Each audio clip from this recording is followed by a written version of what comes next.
Başla.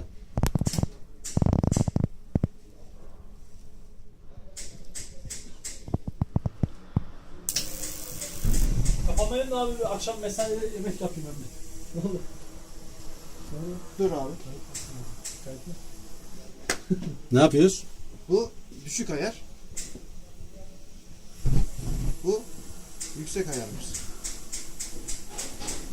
Tamam kapat abi. Uzat bakalım ya. Kapama abi. Çalışsın. 200 derece dursun abi, içeride ısınsın. Akşama fırında tavuk yiyeceğiz. Aynen böyle. İyi, güzel oldu. Bir tane fındık küreği hediye edelim bize. Size yok.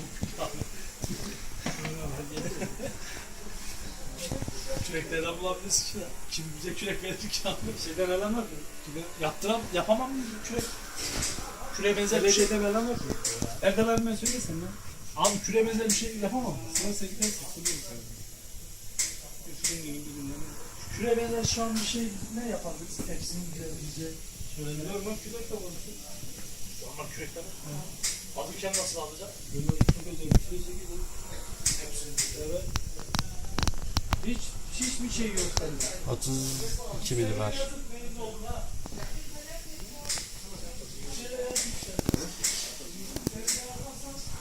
Hedefin bu.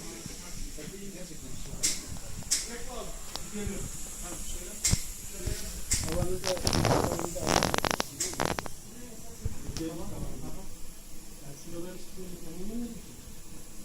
onları zaten başında var.